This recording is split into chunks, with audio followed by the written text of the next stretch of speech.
Hello, welcome to another EagleSix Airsoft video. We're going to be testing this HK417 DMR build. This is a level 6 build internally with obviously increased FPS. Let me just get the amount for you. So we measured 332 on .43s, which is obviously a really good FPS for that ammo. We've also got a Warhead motor, which is the Warhead high speed, and we've also got a Dean's mod on the back, which is using the Prometheus gold contact bars to retain obviously the wireless stock.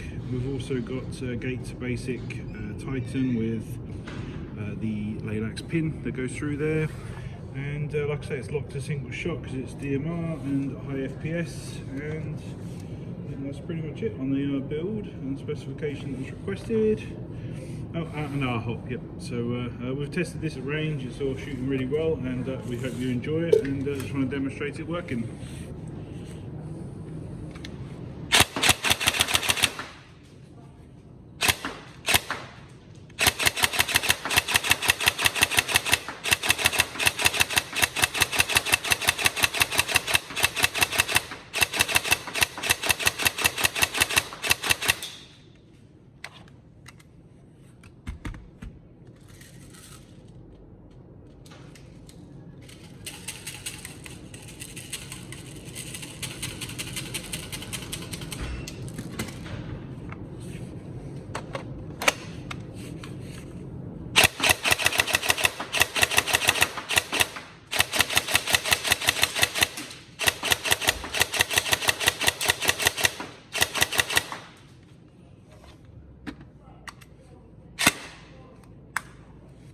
There we go, so all tested. We hope you enjoy it. Obviously a lovely gun, these really popular. You just show the Dean's mod there at the back, and yeah, we hope you enjoy. Any problems, let us know, but otherwise we hope the build's to your satisfaction. Thank you.